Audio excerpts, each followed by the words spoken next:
How rare that we don't drop everything for a hot love affair with life, where scent and flavor and music send us into a feverish delirium. How rare that we go about our daily business not noticing the cataclysmic life force that brings us melon and honey and wine.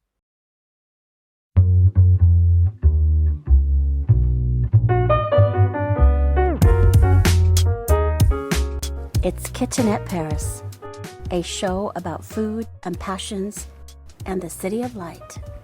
I'm Dany Bells, historian, former restaurateur, writer, cook, and current Parisian with the tiniest of kitchens. Join me as I answer the siren call of Paris and eat and cook my way through town.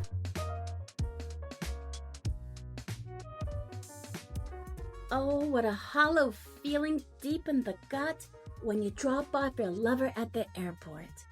It will have you reaching for the nearest woolly scarf. It's cold without him, and the days apart will plunge you deep into the certainty that indeed you should marry him, make a house together, never part ways again. The scarf is no balm for his absence, and that empty chill will not leave you until that flirty and sexy reunion makes everything right again. Summer's breaking up with us here in the northern latitudes and forsaking us for its ex in the far south. Congratulations to the Chileans and Kiwis and Aussies that will gleefully surf and barbecue and gorge on fresh berries for the next 6 months.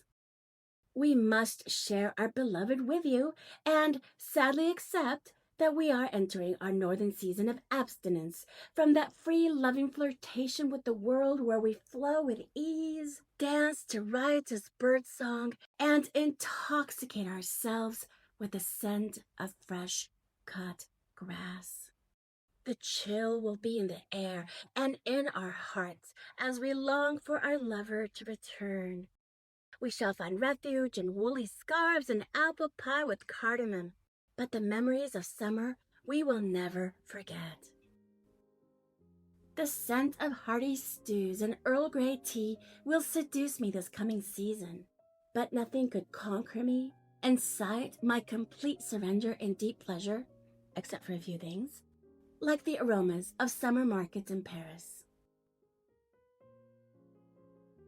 Spellbound by the exquisite scent of local nectarines, melons, apricots, and strawberries, I found myself returning home from Port Royal Market every Saturday morning with extra bags of intoxicatingly aromatic fruit. Pungent, sweet specimens needing no alchemical coaxing to extract flavor. You know, that obnoxious lab work that us pie makers must perform with sugar and vanilla and high heat to pull the flavor out of a modern apple or peach. Fruit that reveals why Grandma hangs her head in disappointment every time she bites into a tasteless modern pear. Grapes and cherries that confirm that indeed I do have more than 5 senses. One taste ignites every pleasure receptor in my body, my temperature changes, tingles run down my forearms, and the back of my nose seems to have its own capacity to daydream about rose petals and honey and musk. A Charente melon, that orange-fleshed, craggy, juicy ball of a fruit, ignited a wild, visceral yearning in me this past month. With no time to slice, partition, or eat the fussy fruit, it sat in a decorative bowl for well over a week, emitting a heavier and stronger gas as the days went by. Glorious clouds of honey and rose, sunshine and lovely musk disrupted my sleep and derailed me from the ongoings of daily life.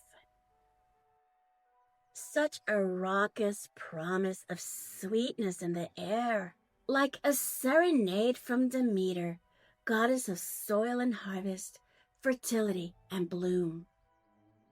A fervent aria in which she sings, she begs to see me, love me, devour me. Demeter bribing every member of the household. I will bathe you in scent, thrill you in rapturous delight, satisfy your longing for sweet nectar, she promises. If you spread my seeds, she bribes. Such a dear, the goddess.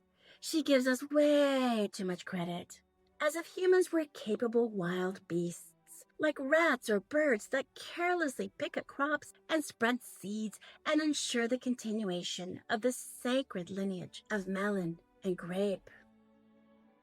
She must not notice our vulgar civility and strange ways with the fruits of her labors.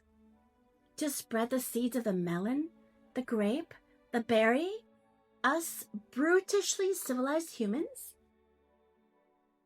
In a shoebox of an apartment, at least 2 blocks from a patch of soil, continuing the lineage of the melon is not in the cards for me. Where do I spread the seeds? Out the train window, in hopes that next summer a rat will feast on a muskmelon growing amongst graffiti and brambles in the wastelands of Paris? In a secret spot at the Luxembourg Gardens, in hopes that the regiment of militant gardeners will not catch me and add me to their list of undesirables, along with grass-walking delinquents and pug-walking subversives who refute the no dogs allowed rule. Were I a bird, I would spread the seeds liberally onto the landscape, but I'm only human and cannot entertain this task in the middle of all this concrete. A pity so many willing people must ignore the visceral pull to sow and harvest Demeter's offerings. Us workers and commuters, overscheduled parents, urban beasts, all too busy to frolic in her beautiful world. What gratitude that the Paris markets save me from such deprivation. That Demeter waltzes around my neighborhood and on Saturday mornings puts on her show at Boulevard de Port Royal. All summer long, I ate from the market the simplest picnics of cheeses and strawberries, nectarines and grapes. Such a gleeful season of short, strappy dresses, naps in the sunshine, and a rediscovery of the essence of fruit. In France, the poets deliver on their promise. Melons and peaches are ambrosial, musky, succulent. One little nibble of cherry, and I lower my head in shame at mocking Grandma for her old-fashioned ways and complaints about how food tasted better when she was a young babe. Every messy, juicy morsel of nectarine makes me defend the grouchy farmers that still treat me with suspicion every Saturday morning at their stall. Why shouldn't they be arrogant, dismissive traditionalists who deride us urban boors that refuse to pay attention to the goddess's divine offerings? Why shouldn't they ridicule us defenders of convenience and practicality and technophilia who sit idly by as our food is dumbed down and packaged into crinkly, shiny packets? I support their snobbery. They are the keepers of Demeter's gifts, the defenders of deep succulence, in the front lines of ensuring that our offspring will someday, too, feel the need to ecstatically star jump from the taste of one sweet, fleshy fig. Enormous gratitude to all the farmers in France growing damn good food. And to every hardcore punk grandma anywhere in the world who saved her own grandmother's tomato seeds. To every radical breeder that gave deep care and reverence to her cows and chickens. To every clandestine cheesemaker who kept the raw milk ferments going. All over the planet, guardians of our food supply defend our right to pleasure. In Paris, however, this isn't trendy or exceptional. Quality, flavorsome food is as commonplace in France as transport strikes and woolly scarves in summer. Parisians might be cartoonified as fastidious and pompous eaters, but the sacrament of every leisurely 2-hour weekday lunch with carafe of rosé and cheese platter is an offering to the work of the goddess Demeter. With every sneer at the culinary limitations of gastronomic ingenues, the French defeat that universal numbness that is dumbing us down into complacent, passive, miserable humans who have forgotten their elevated capacity for ease, pleasure, and joy.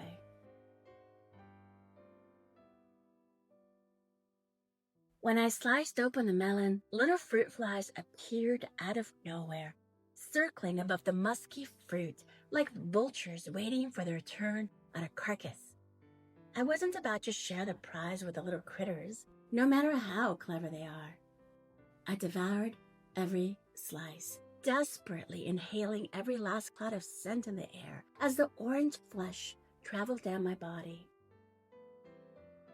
Alternating between swatting flies and gorging on the fruit, 1,000 memories rushed into my head of buzzy bees in meadows and Grandma cutting me slices of green apple and sailing through the Whitsundays on a beautiful sunny day.